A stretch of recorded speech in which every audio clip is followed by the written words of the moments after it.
Hello, welcome back to the channel. This is another one in my Mind's Eye Theatre series of videos, which is all about my thoughts as an ST for how to deal with and help new players.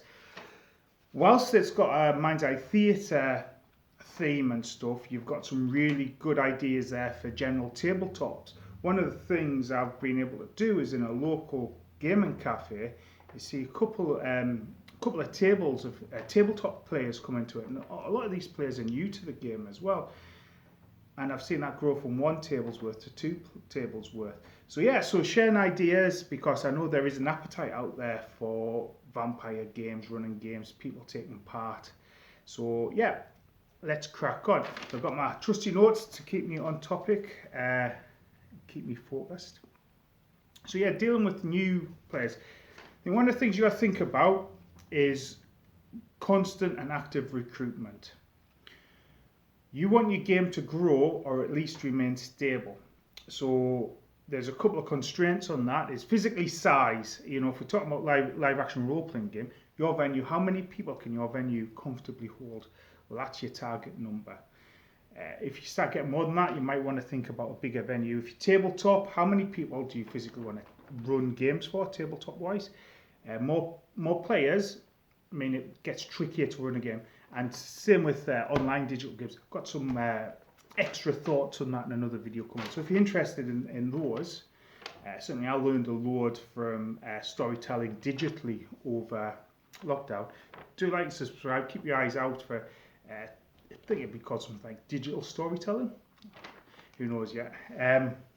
So if you've got a group of 20 players, and you're not actively recruiting, I'll use 20 as an example there, you're not actively recruiting players, well, those 20 players, eventually, some of those players will get real world reasons why they can't turn up to the game.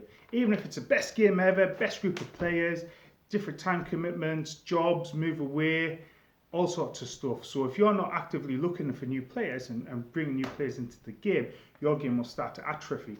And if your players are used to 20 and you're not recruiting new players, one day players will look around as 13 and then they're like, is it really worth it? And then before you know it, you've got a game that's dying on its feet. The reason why it's important to look after new players, the beginnings of all things are important. And what we're talking about here is a niche hobby that not everybody might understand. And they might be bringing all sorts of different baggage, understanding, things they've heard to the table. So actually introducing them and having a real good player induction will help them, help you, and help the rest of your players. First thing to think about is, where are your players coming from? Kind of a few different ways it might come to the game. Word of mouth. Your players might have been telling people how cool your game is. Bring them along. You know, somebody really likes something will often tell loads of their friends and try and bring them along. Oh, things to think about here is the perception of the player bringing the people to the game might not be the same as the rest of your game and your perception. So even though they will have done a lot of the hard work and promoting it for you, you still need a really robust induction process for these people so that they understand exactly what it is they're getting into.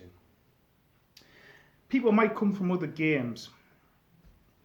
Certainly in Glasgow at one point, I think there were 3 sort of main big independent vampire games, Camarilla and a couple of independent games. And often these have come from different splits and player bases. Get a group of humans together, there's always going to be falling outs and splits.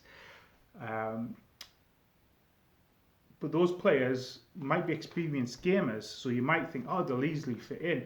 But actually, again, having a robust induction process means that stuff that you do differently or they expect to happen, you smooth out any wrinkles before you get to it, before it becomes an issue. They understand who you are, what you're about, what the game's about, what their expectations are. Also, you can understand their experiences as well. What does that actually look like? Often we don't ask clarifying questions. We don't seek to clarify, understand, which, oh yeah, they played Vampire for a year, they know what it's about. Who knows what that experience actually looks like until we dig deeper. Third, could be brand new players that's maybe seen a message board online, a poster. And actually, these players are really important because they've taken the step to come to your game without any prior knowledge of it. Yeah, it takes a kind of a special sort of person to do that. It's good as well. So if somebody does come on their own like that, this induction process is, getting involved, get them talking to the players and stuff, because you know what? They've taken a massive step there, so that step should be rewarded with the best quality introduction to you and your game. Now, games night, so you've got some new players turning up. Spend some time before the game organising their characters, organising what there's. As much induction stuff as you can do out of game before the games night, do it. Because on games night, you're going to be really busy dealing with the stuff that you need to do as a storyteller to run your game.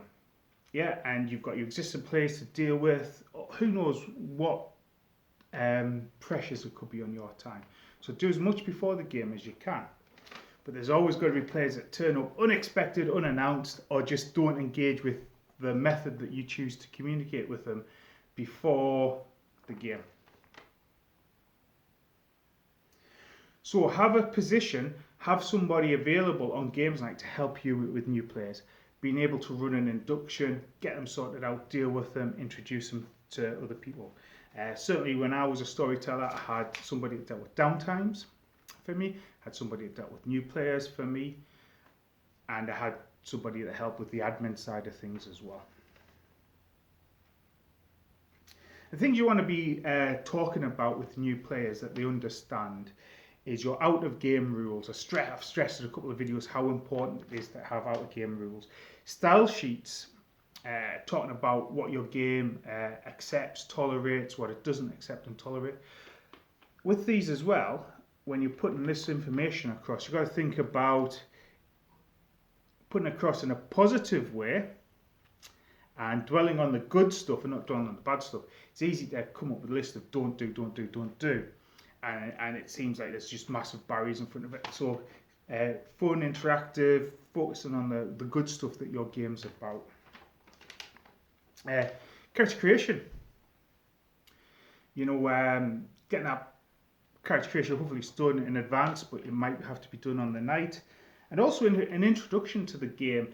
How do you communicate to your players on an out-of-character level? What are you about as a group out of character? Are you part of a bigger organisation, not an organisation? What your goals, what your aims are, all of this stuff to help that person feel inducted into the role. Imagine starting a new job. Talk about inductions. Imagine starting a new job where first day you turn up dead excited, and the manager says, yeah, just go on the shop floor and do some stuff. And you're like, what stuff? He's like, yeah, just you find some stuff, it'll be all right. Contrasted with somebody who's like, yeah, actually, this is what we're about. This is what we're going to do. This is what I expect from you. This is what you expect from me. Now, some of your players will be natural, call it den mothers or den fathers, den people, who like talk to everybody and on an out of character level, everybody kind of responds to them. They're great with people. Have a chat with them and talk to them about, if you are great socially with people, could you be socially available to new players and help get them involved, feel part of the game, find out what they are. And it's about making people feel comfortable in the environment. And that's on an out of character level. We haven't even got into the in character stuff we can do. And with those people that you trust, what I call it den people, den fathers, mothers, they'll help you with the vetting as well. We're going to talk about vetting new players. But at the end of the game, you can have a chat with those folks. Vetting new players. Start constant and active recruitment for new players to your game. And that doesn't mean everybody. It could. You could be lucky that everybody in your town, your local area, is perfectly fitted to your game. But it doesn't have to, and it might not be suitable for everybody. So vetting your players, vetting the players that's going to come to your game, protects you, protects your other players, and protects them as well. Could be a whole host of reasons and red flags why you might not want somebody at the game. Not going to dwell on all of that, but ultimately the game has to be, if you and your players have established a game, a world, a way of doing, a way of interacting with somebody else that comes in and just does not fit, well, that's okay. Just have that conversation. Nobody deserves a game. Actually, that new player could be an asshole. Let's just say it like it is. Could be the most toxic human being who is unrepentant, and you've had a private word with them and refuses to change their ways. Well, it's okay. Nobody deserves a game. If somebody's there, see you next Tuesday, they're see you next Tuesday, don't belong in your game. But vetting players mean that things are on the level. You know, that player feels right for your game, your players feel right for them. And have a clear process for new players coming into the game. I'd say maybe trial is 2 games. Yeah, first game, players are going to be quite nervous. Maybe it's not themselves. Maybe it's getting used to live role playing. Maybe it's at the end of that game, over that game, you might give them some feedback. Either too loud or boisterous. Do they need to look and respect the setting? Do they need to respect the social hierarchies of the in-game stuff more because it's a camera game? Whatever you need to do, give them some feedback. And then in the second game, if there were any issues, see how they've taken on that feedback. Are they going to change, or are they just going to remain obstinate? And you know what? If they're not going to bend to what you do and your game, and I presume a place of strength here that you're running a good game, your players like you, you've got good player base, if they're not willing to bend to that, then fine. Like I say, get rid, betting. But if you say you've got to give people 2 games to trial a game, almost like a probation, give them the 2 games. Like say if they're not quite getting it in the first game, give them some feedback, give them some help for the second game. Hopefully they get it for the second game. At the end of the second game, happy days. Privately done as well. So all of this vetting stuff should be privately done. If you're going to have a word with your players about it, or how somebody's settling in, do it away from other people. Get it privately done. Get their thoughts. Use the thoughts of people that you trust. Don't do it at the end of game 2. Say, right, so Dave here, who thinks Dave should be able to stay? Who's got an issue with Dave? No, don't do it like that. Privately done, because what some players might think are an issue isn't actually an issue, or might be a character choice that the new players made or something like that. But yes, getting the right players for your game, vitally important. I could continue with this, honestly I could. So you got a new player, ways to introduce a new player into the game, first session. So it's always going to depend on the player in front of you. I said at the start, players could come from three different places. There's more as well to do with their experience and stuff. But a few ideas that you could run. Visiting child or neonate. So one of the characters, let's say the player wants to play a Ventru. So your Ventru, Primogen or clan head gets a letter from another important Ventru saying, "Oh, I have a child or somebody that owes me a favour. They're going to be visiting your city for an evening. It would be a trivia boon, but I would like you to take that character under the wing and maybe introduce them to another city social station and stand in, talk to them about how the Camarilla works, how the different Primogen works, how your city works. Ultimately, that character might be thinking about settling in the city, but I'll leave that up to you. So then you've got giving your character clan heads role, responsibility, something to do. You've got your new player, sort of a mission for the evening. If that clan head does it themselves, does he sublet it? Do they get an assistant Primogen clan whip to do it? Or do they get some, you know, that in itself creates a little bit of a kind of a story thing going on. And it involves your players. The other thing you might do, based on the player's experience, if they're an existing player coming from another game, maybe get them to be an NPC for you for an evening. Maybe, I don't know, you might have the need for a visiting Archon to investigate something or something like that. Who knows what that could be. But yeah, you could start to get creative about the roles and the positions that you give these players as they're coming in, and how you then use other players. There's nothing worse, I think, as a new player to be like, yeah, I'm a new player, I'm here, I live in the city. Yeah, use your existing players and your in-game power structures to involve that person, get them involved, give them things to do. You might also, with that, need to talk to your prince, sheriff, to be a little more lenient with your new player characters in terms of how they're introduced or brought into the city, for example. And yes, this is fudging that in-game, out-game a bit, but it's an out-of-game mechanic, a new player turning up, so it will need a bit of in-game thoughts and fudging. Once the game's finished, first thing to do is thank the new player coming up, and I would have a chat with them. If they've done vampire games before, get their feedback on the game. If they've not, they've still got thoughts and feelings on how the game has gone. If they're a good fit for the game, what can you do to encourage them to come back? Are they familiar with your how you communicate? Is it Facebook? Is it WhatsApp? Is it message boards? Is it in person? Yeah, make it as likely as possible that that person's going to understand what needs to happen, how to get hold of you, how you can get hold of them. And let them know what's expected, what happens next, what happens between the games.